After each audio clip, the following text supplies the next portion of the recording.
Hello प्यारे बच्चों, आज हम पढ़ते हैं chapter 2 of geography of class 6 globe latitudes and longitudes. तो आज हम ग्लोब के बारे में पढ़ते हैं। So let's start. In the previous chapter you have read that our planet earth is not a sphere. बच्चों, हमने कल एक चैप्टर पढ़ा था, chapter 1 earth and the solar system. उसमें हमने ये पढ़ा था कि हमारी जो अर्थ है वो एक स्फीयर नहीं है। It is slightly flattened at the north and the south poles and bulge in the middle। और ये हल्की सी फ्लैटन है नॉर्थ और साउथ पोल में, और मिडल में से थोड़ी बल्ज है। Can you imagine how it looks? तो आप सोच सकते हैं ये कैसी दिखाई देती होगी हमारी earth. You may look at the globe carefully in your classroom to get an idea.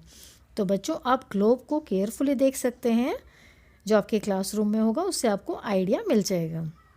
Globe is a true model miniature form of the earth. Globe जो है बच्चों, अर्थ का मिनिएचर फॉर्म है, एक मॉडल है, छोटा रूप है। Globes may be of varying size and type. Big ones which cannot be carried easily, small pocket globes and globe-like balloons which can be inflated and are handy and carried with ease.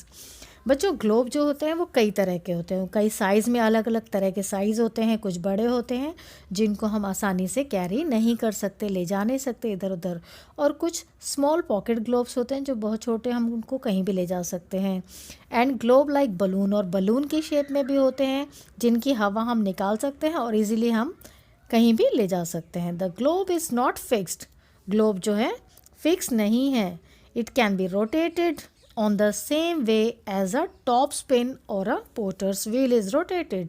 इसको हम घुमा सकते हैं, जैसे कभी हम एक लट्टू आपने देखा होगा जो बच्चे चलाते हैं लकड़ी का, तो उसकी तरह हम उसको घुमा सकते हैं। या फिर पोटर्स व्हील, जैसे हम कोई कुम्हार का जो व्हील होता है उसको जैसे रोटेट करते हैं, ऐसे हम ग्लोब को भी रोटेट कर सकते हैं।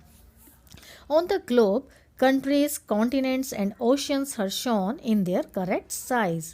और ग्लोब पर जो है सभी देश, महाद्वीप और जो ओशंस हैं, महासागर हैं, ये सभी को सही साइज़ में दिखाया जाता है। It is difficult to describe the location of a point on a sphere like the earth. और ये बहुत मुश्किल है लोकेशन को पॉइंट से डिस्क्राइब करना जैसे अर्थ स्फीयर है। Now the question arises as to how to locate a place on it. अब प्रश्न ये उठता है कि हम पृथ्वी की किसी भी जगह को हम लोकेट कैसे करेंगे। We need certain points of reference and lines to find out the location of places. तो हमें कुछ पॉइंट्स चाहिए, रेफरेंस चाहिए, लाइंस चाहिए, जिनसे हम उस प्लेस को एग्जैक्टली लोकेट कर पाएँ। You will notice that a needle is fixed through the globe in a tilted manner, which is called its axis। आपने नोट किया होगा बच्चों, जो ग्लोब को जो उसके थ्रू जाती है एक टिल्टेड झुके हुए मैनर में, हल्का सा स्लाइटली वो टेढ़ा होता है, एक नीडल से फिक्स होता है, तो उसको हम क्या कहते हैं? एक्सिस, उसकी धुरी। 2 points on the globe through which the needle passes are 2 poles, north pole and south pole। और बच्चों, जिसमें से नीडल पास हो रही है वो जो 2 पोल्स हैं ऊपर और नीचे, तो दोनों पोल को एक पोल नॉर्थ पोल कहलाता है और एक पोल साउथ पोल कहलाता है। The globe can be moved around this needle from west to east just as earth moves. और हम ग्लोब को मूव कर सकते हैं इस नीडल के आसपास, जैसे पश्चिम से पूरब की तरफ जैसे अर्थ घूमती है। But remember there is a major difference. लेकिन याद रखना एक बहुत बड़ा अंतर है। The real earth has no such needle. बच्चों, अगर आप ये माने कि ग्लोब में जैसे नीडल होती है, वैसे हकीकत में नीडल नहीं होती है अर्थ में। It moves around its axis which is an imaginary line. और ये जो हमारी पृथ्वी है वो अपनी ही धुरी पर घूमती है, एक्सिस पर घूमती है, जो कि एक इमेजिनरी लाइन है। वो हमारी सिर्फ एक हम कल्पना करते हैं वही लाइन है। Another imaginary line running on the globe divides it into 2 equal parts. बच्चों, और दूसरी इमेजिनरी लाइन जो है वो ग्लोब को 2 हिस्सों में, 2 बराबर हिस्सों में बांटती है। This line is known as the equator. बच्चों, इक्वेटर आपने नाम सुना ही होगा। ये लाइन जो है इक्वेटर कहलाती है, जो ग्लोब को बराबर बराबर 2 हिस्सों में बांटती है। The northern half of the earth is known as the northern hemisphere and the southern half of the is known as the southern hemisphere. और जो पार्ट नॉर्थ पोल की साइड होगा उसे नॉर्दर्न हाफ, उसको नॉर्दर्न हेमिस्फीयर कहते हैं, और जो नीचे की तरफ सदर्न हाफ जो होगा उसे सदर्न हेमिस्फीयर कहते हैं. They are both equal halves, और ये दोनों बराबर बराबर बटे हुए दो हाफ्स हैं. Therefore, the equator is an imaginary circular line and is a very important reference point to locate places on the earth. इसीलिए इक्वेटर जो है वो बहुत ही इम्पोर्टेंट इमेजिनरी सर्कुलर लाइन है जो पॉइंट रेफरेंस पॉइंट के लिए लोकेट, किसी भी जगह को अगर हम लोकेट करेंगे तो उसे इक्वेटर से ही लोकेट किया जाएगा. All parallel circles from the equator up to the poles are called parallels of latitude. बच्चों इक्वेटर से लेके पोल्स तक जितनी भी सर्कुलर लाइंस जाती हैं तो उन्हें हम पैरेलल्स ऑफ लैटिट्यूड कहते हैं. Latitudes are measured in degrees, और इन्हीं लैटिट्यूड्स को हम नापते हैं डिग्रीज में. The equator represent the 0 degree latitude, और जो इक्वेटर है वो कितनी डिग्री पर है बच्चों? 0 डिग्री पर. Since the distance from the equator to either of the poles is 1/4 of the circle round the earth, it will measure 1/4 of 360 degree, that is 90 degree. तो बच्चों जो डिस्टेंस है इक्वेटर से किसी भी पोल की तरफ आप जाएंगे, इक्वेटर तो 0 डिग्री हो गया.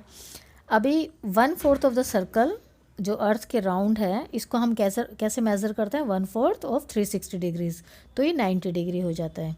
दस 90 degree north latitude marks the north pole, इसीलिए 90 डिग्री नॉर्थ लैटिट्यूड जो है वो मार्क करता है नॉर्थ पोल पे, और 90 डिग्री साउथ लैटिट्यूड मार्क्स करता है साउथ पोल पे.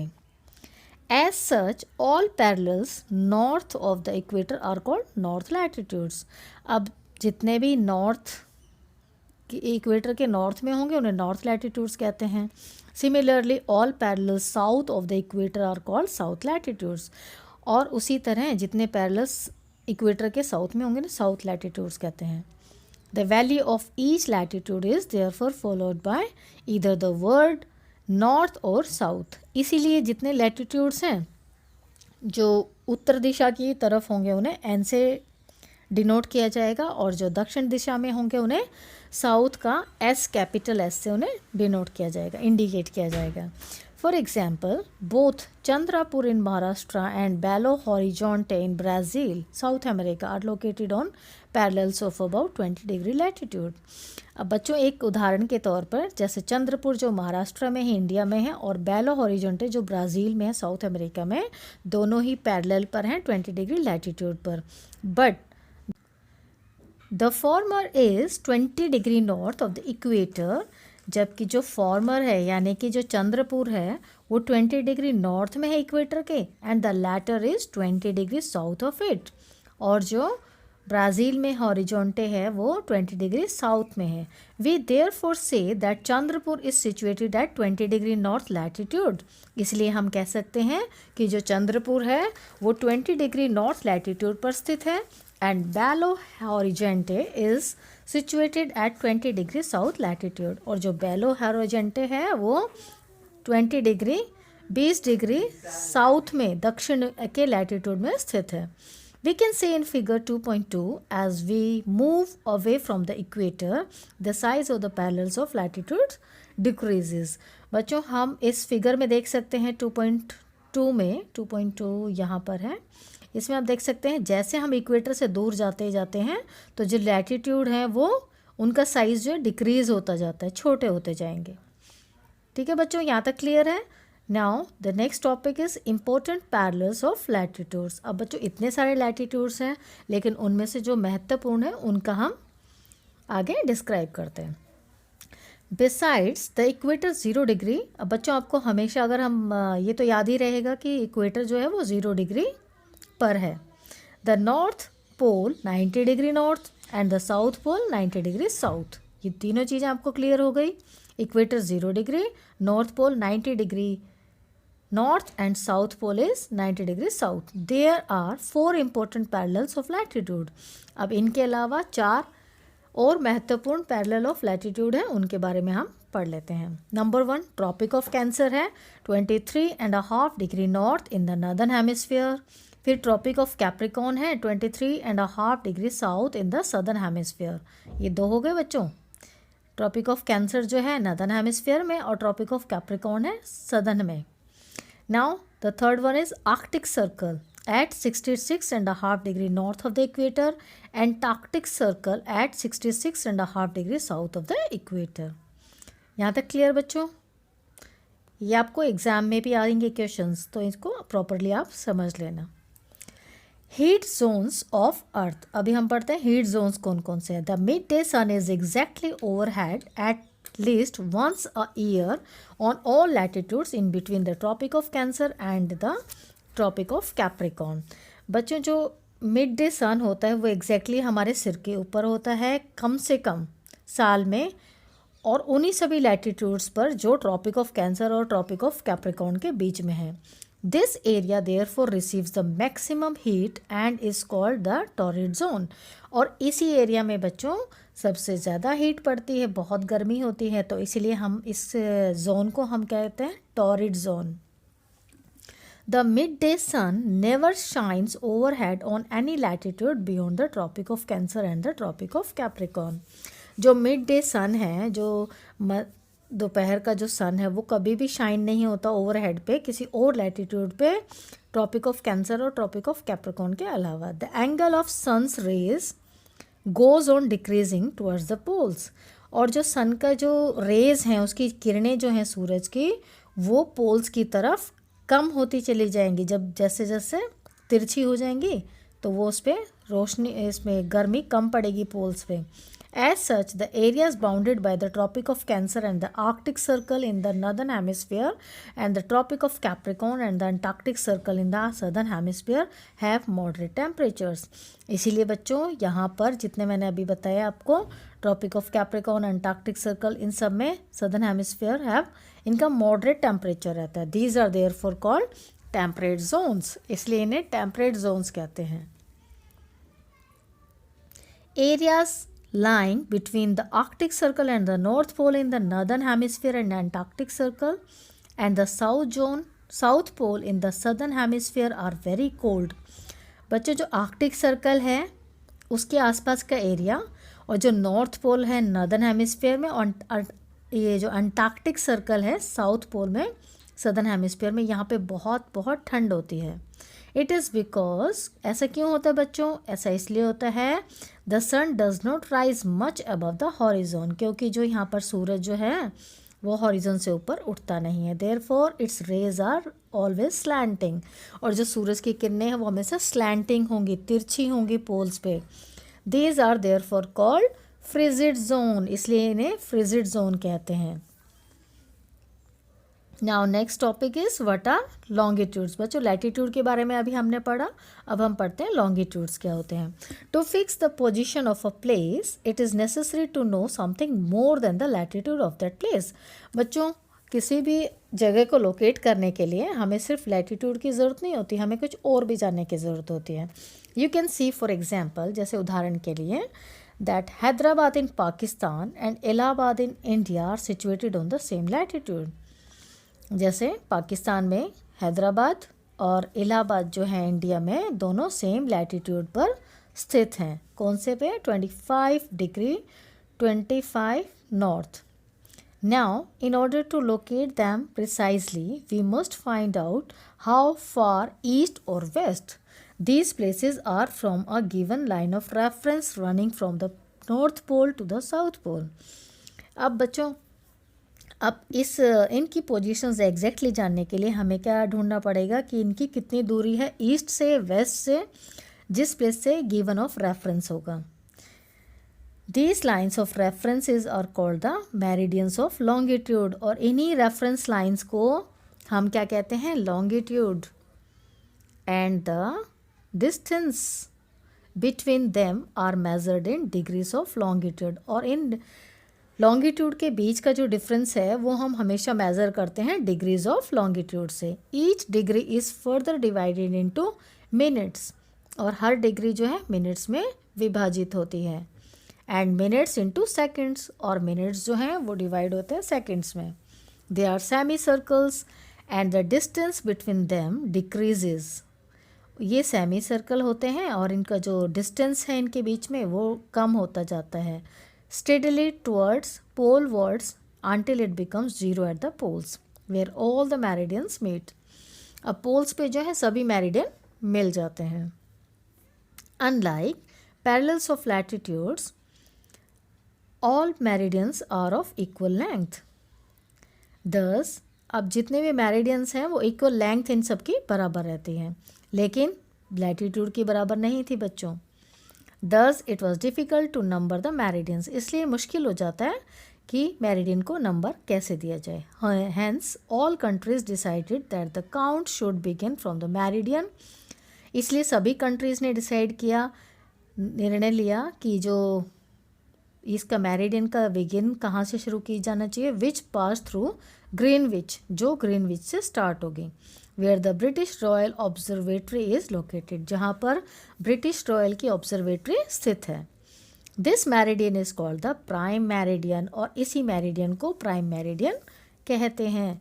It's value is 0 degree longitude and from it we count 180 degree eastward as well as 180 degree westward.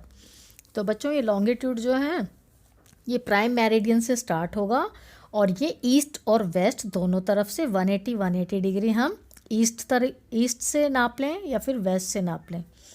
The prime meridian divides the earth into two equal halves, the eastern hemisphere and the western hemisphere. अब जो prime meridian है वो भी अर्थ को दो भागों में, बराबर भागों में बांटता है, एक पूर्वी हेमिस्फीयर और एक पश्चिम hemisphere. Therefore, the longitude of a place is followed by a letter E. इसीलिए लॉन्गिट्यूड को किसी प्लेस का होगा तो उसे हम E बोलेंगे, E for east and W for west. It is however interesting to note that 180 degree east and 180 degree west meridians are on the same line. इसीलिए 180 डिग्री ईस्ट या 180 डिग्री वेस्ट जो पश्चिम है मेरिडियंस वो same line पर रहेंगे. Now look at the grid of the parallels of latitude and meridians of longitude on the globe. अब आप globe पे देख सकते हैं बच्चों, एक साथ ये जो ग्रिड लाइन दे रखे हैं ये लैटिट्यूड भी है और लॉन्गिट्यूड भी दे रखे हैं. You can locate any point on the globe very easily if you know its latitude and longitude. अब अगर आपको किसी जगह का लैटिट्यूड और लॉन्गिट्यूड पता है डिग्री तो आप उसको लोकेट इजीली कर सकते हैं. For example, Dhubri in Assam is situated eight 26 degree north latitude. जैसे आसाम में धुबरी जो है वो 26 डिग्री नॉर्थ लैटिट्यूड में है और 90 डिग्री ईस्ट लॉन्गिट्यूड में है. Find out the point where these lines cut each other. अब आप ढूंढ सकते हैं ये दोनों लाइन एक दूसरे को कहाँ पे कट करती हैं. That point will be the location of Dhubri. तो वही जगह जो होगी वो उस प्लेस का लोकेशन होगी डुबरी का. To understand this clearly draw equidistant vertical and horizontal lines on a paper. अब आप एक पेपर पे ओरिजेंटल और वर्टिकल लाइंस, इसको ज़्यादा समझने के लिए आप ऐसे लाइंस खींच सकते हैं जैसे यहाँ पर फिगर 2.7 में दिखाया गया है. ठीक है बच्चों. Label the vertical rows with numbers. अब इन जो वर्टिकल लाइंस हैं उनको नंबर आप दे दीजिए और जो हॉरिजेंटल रोज हैं उन्हें लेटर्स दे दीजिए. Draw small circle randomly on points where these horizontal and vertical lines intersect each other. अब जहाँ जहाँ ये इंटरसेक्ट करती हैं एक दूसरे को वहाँ पे रैंडम आप छोटे छोटे सर्कल बना दीजिए. Name this small circles as ABCDE. अब इनको भी आप कोई भी नाम दे सकते हैं ABCDE करके. Let vertical lines represent east longitude. अब जो वर्टिकल लाइन्स हैं वो मान लीजिए आप ईस्ट लॉन्गिट्यूड को रिप्रेजेंट करती हैं and horizontal lines as north latitude. Now you will see that circle A. अब आप देखेंगे जो सर्कल ए है वो लोकेट करता है B डिग्री नॉर्थ पर लैटिट्यूड में एंड 1 डिग्री ईस्ट लॉन्गिट्यूड में. ठीक है बच्चों, समझ गए यहाँ तक. Find out the location of other circles. अब बाकी सर्कल्स का भी आप ऐसे ही निकाल सकते हैं. Now look at this map of world. Time zones of the world. ये टाइम जोन्स दे रखे हैं. Now longitude and time. अब हम लॉन्गिट्यूड और टाइम का संबंध पढ़ते हैं। The best means of measuring time is by the movement of the earth, the moon and the planets. जो बेस्ट मीन्स है बच्चों, वो समय को नापने का वो क्या है, इनकी पृथ्वी की, चांद की और ग्रहों की जो है मूवमेंट है, जो उनकी हलचल है, जो उनके घूमने की प्रक्रिया है, उससे हम बेस्ट मीन्स है नापने का टाइम को। The sun regularly rises and sets every day. अब सूरज तो रोज निकलता है और रोज छिपता है। And naturally it is the best time keeper throughout the world. और ये पूरे संसार में टाइम कीपर है, टाइम का बेस्ट टाइम कीपर है। Local time can be reckoned by the shadow cast by the sun, which is the shortest at noon and longest at sunrise and sunset. अब बच्चों, जो लोकल टाइम है वो हम सन की शेडो से हम बता सकते हैं कि जब उसकी शेडो छोटी हुई तब नून है, लंबी हुई तो सनराइज और सनसेट पर जो शेडो है लंबी हो जाती है। When the prime meridian of Greenwich has the sun at the highest point in the sky, all the places along this meridian will have midday or noon. जब प्राइम मेरिडियन है Greenwich पर, जब उस पर सन है, हाईएस्ट पॉइंट है sky में, जितने भी प्लेसेस हैं इस मेरिडियन के पास में, तो वहाँ पर मिड डे यानी कि दोपहर, वहाँ पर नून होता है। As the earth rotates from west to east. तो बच्चों, अर्थ जो है, हमारी जो पृथ्वी है, वो पश्चिम से पूर्व की तरफ घूमती है। Those places east of Greenwich will be ahead of Greenwich time. और जो जगह ग्रीनविच से आगे हैं तो वो ग्रीन समय में भी आगे रहेंगी। And those to the west, और जो वेस्ट की तरफ हैं, विल बी बिहाइंड इट, उनका समय पीछे चलेगा। The rate of difference can be calculated as follows. तो जो इसका डिफरेंस है वो कैलकुलेट किया जाएगा ऐसे। The earth rotates 360 degree in about 24 hours. जो अर्थ है, पृथ्वी है, वो 360 डिग्री घूमती है 24 घंटे में। विच मीन्स, उसका मतलब क्या हुआ, 15 डिग्री एन आर, इसका मतलब 15 डिग्री वो 1 घंटे में घूम लेती है, या 1 डिग्री इन 4 मिनट्स, या फिर 4 मिनट में 1 डिग्री। दस when it is 12 noon at Greenwich, इसका मतलब क्या हुआ बच्चों कि जब 12 अगर बजे हैं ग्रीनविच पर, the time is 15 degree east of Greenwich will be 15 into 4 is equal to 60 minutes. उसका मतलब क्या हुआ, 1 आवर अहेड ऑफ ग्रीनविच। जो ग्रीनविच पर टाइम होगा उससे 1 घंटा आगे। विच मीन्स 1 PM, उसका मतलब वहाँ पर 1 बजा होगा।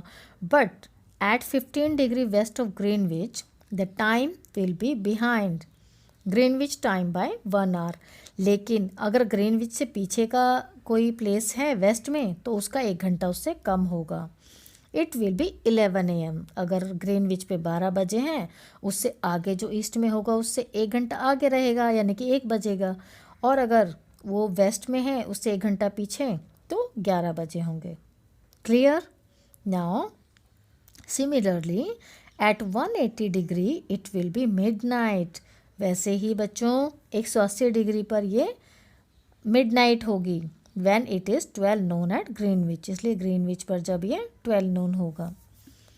At any place a watch can be adjusted to read 12 o'clock। अब किसी भी जगह पर हम जब वॉच को एडजस्ट करते हैं तो 12 o'clock when the sun is at the highest point in the sky। जब हाईएस्ट पॉइंट पे होता है स्काई, एकदम हमारे सिर पे होता है, तो ये दोपहर होती है, 12 बजते हैं। When it is midday, जब वो आधा दिन हो जाता है। The time shown by such a watch will given the local time for that place। तो वो जो टाइम होगा, वो जो घड़ी टाइम दिखाएगी, वो लोकल प्लेस के लिए समय रहेगा। You can see that all the places on a given meridian of longitude have the same local time। इसलिए आप देख सकते हैं कि जो भी गिवन मेरिडियन होगा उसके लॉन्गिट्यूड में समय सब में सेम रहेगा local time.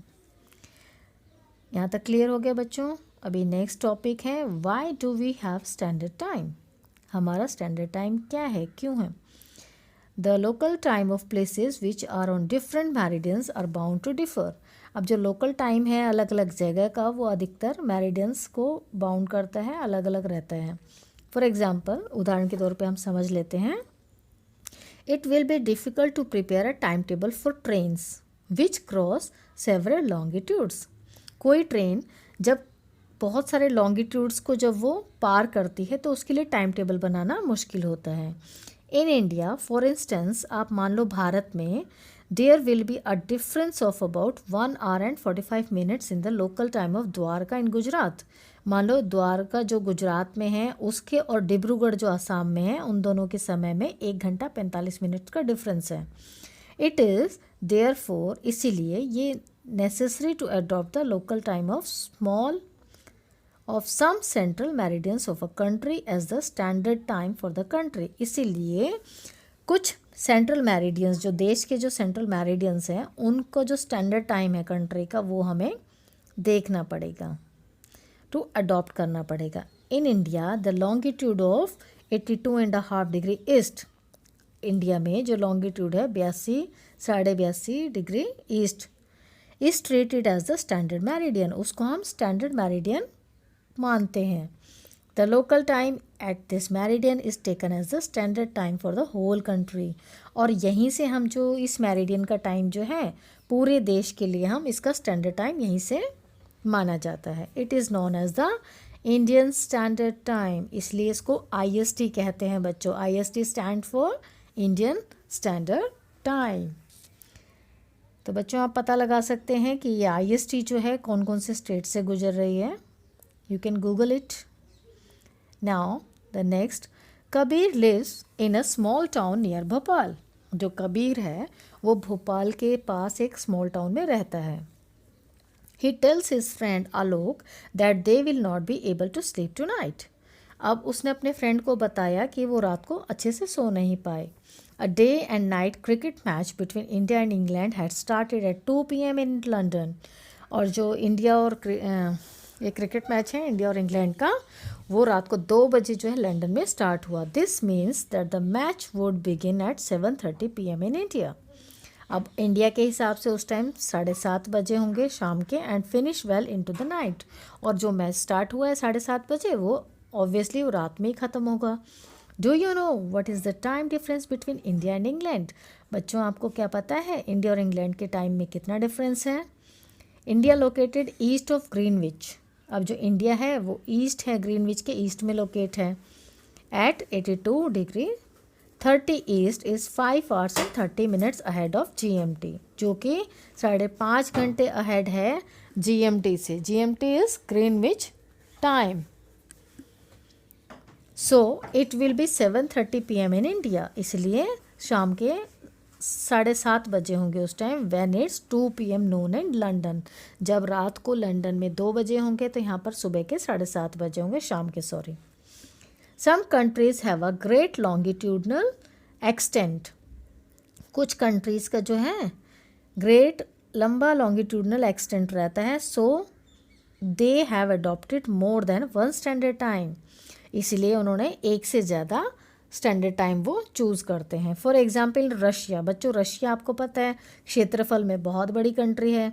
There are as many as 11 standard time, वहाँ पर बच्चों 11 स्टैंडर्ड टाइम है। The earth has divided into 24 time zones of 1 hour each.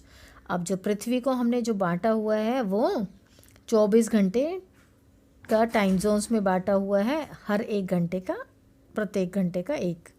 Each zone 10 covers 15 degree of longitude, इसलिए हर जोन जो है वो 15 डिग्री लॉन्गिट्यूड को कवर करता है।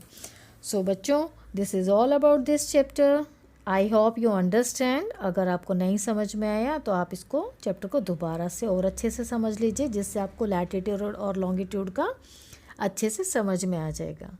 And for more clarity you can go through the globes, you can read those globes. Thank you for watching.